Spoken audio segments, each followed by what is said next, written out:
कोई बताए कि अनुच्छेद 370 से देश को क्या उपलब्धि हासिल हुई है, देश को मिला क्या है अब तक।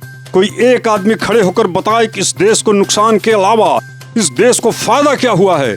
सिर्फ और सिर्फ पंडित नेहरू और शेख अब्दुल्ला की राजनीतिक कूटनीति पर सुप्रीम कोर्ट में देश के आजादी के 75 बरस बाद भी इस नुकसान से न भर जाने वाला पीड़ा पर 60 घंटे की बहस कुटाई हो रही है। दुर्भाग्य है देश का।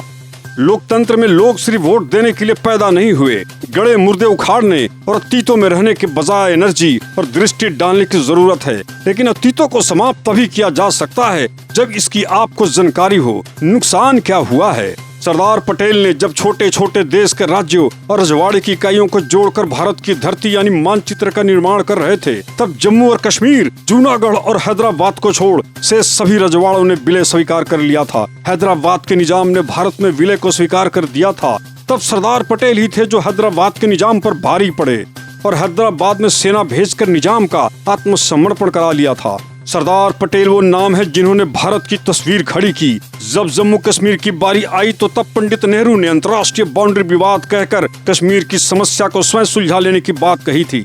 महात्मा गांधी और नेहरू की उपस्थिति में 30 अक्टूबर को जिन्ना ने जम्मू कश्मीर पर हमला कर एलओसी की लकीर खींच दी।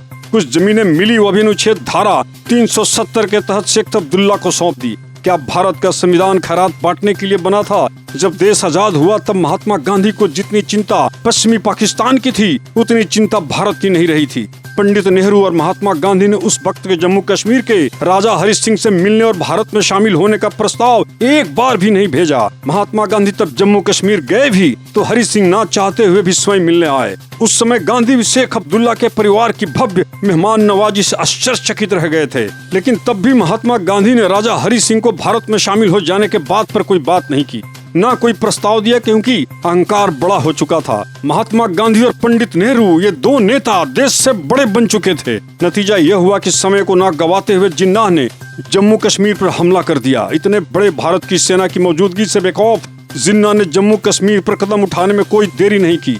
पूरे जम्मू कश्मीर में कत्लेआम की खून की नदियां बहा दी। जम्मू कश्मीर में हाहाकार मच गया। हरि सिंह की बर्बादी पंडित नेहरू देखना चाहते थे। जब हरि सिंह भागकर जम्मू आए और भारत की सेना जल्द भेजे जाने की गुहार पंडित नेहरू से लगाई, तब तक बहुत देर हो चुकी थी। इस तरह दो बड़े नेताओं की अहंकारी प्रवृत्ति ने जम्मू कश्मीर पर फैसले की देरी से एलओसी की लकीर खिंचवा दी।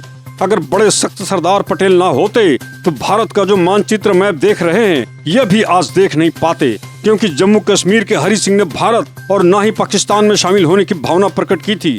वे जम्मू कश्मीर को स्वतंत्र राज्य बनाना चाहते थे, जिस तरह हैदराबाद के निजाम चाहते थे। देश की आजादी की लड़ाई लड़ना और आजादी के बाद देश की जमीन को बनाने में बड़ा फर्क था। लेकिन लोगों की चाटुकारिता और दरबारी भक्ति से मिली और चढ़ी शोहरत में डूबे पंडित नेहरू का जम्मू कश्मीर पर आंख नहीं खुली। जम्मू कश्मीर की हालात किसी से छुपा नहीं। दूसरी तरफ शेख अब्दुल्ला जम्मू और कश्मीर के प्रधानमंत्री बनने के सपने को कभी नहीं भूले।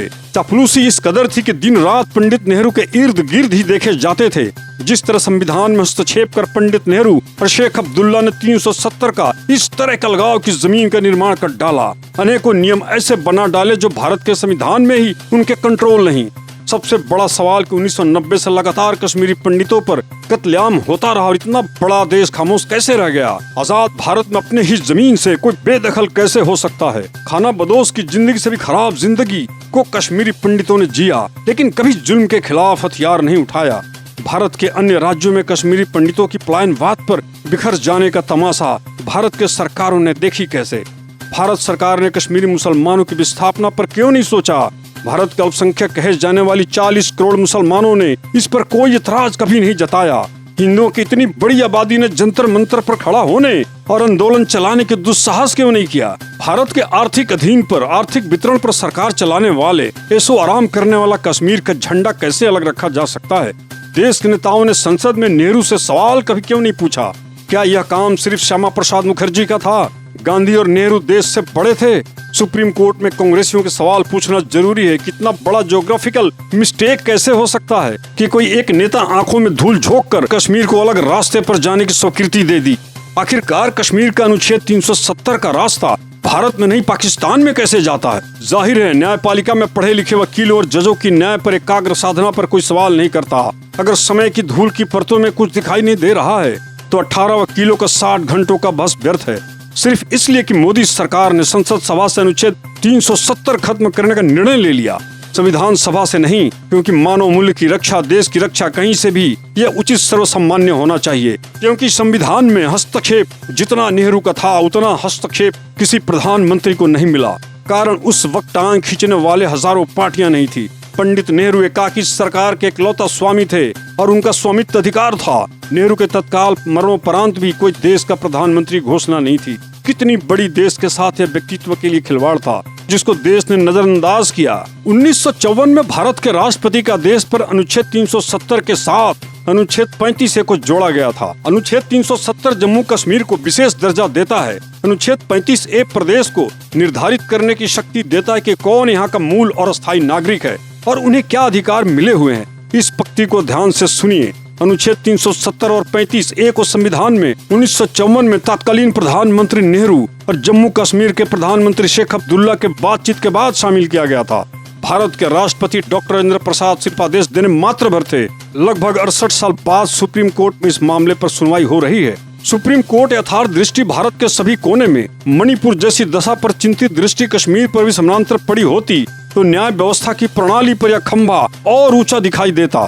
कश्मीरी पंडितों की भी स्थापना हजारों हजार की संख्या में जाने गई। बाहरी घुसपैठ से क्या कोई छूता है? अगर कोई छूता है और भारत के भूगोल की जानकारी नहीं, उसे इस विषय पर कहना और भारत के धरती पर रहना नहीं चाहिए। कश्मीर से देश की जो क्षति हुई, जवानों की जाने गई, शहीद हुए, हजारों हजार सैनिक शहीद हुए, इसका आखिरकार जिम्मेदार कौन है? नियम या नियम बनाने वाला? जिस दिन राजनीतिक जमींदारी छोड़कर जमीन की जिम्मेदारी समझ जाएंगे, उस दिन परिवार में सिर्फ पैदा हो जाने के मात्र से राजनीति में पदार्पण और न्याय प्रक्रिया में परिवारवाद का सर्कुलेशन ही बंद हो जाएगा। मेरा वीडियो अच्छा लगा हो तो कृपया सब्सक्राइब करें, शेयर करें और इसको लाइक करना ना भूलें। धन्यवाद। प्रणाम।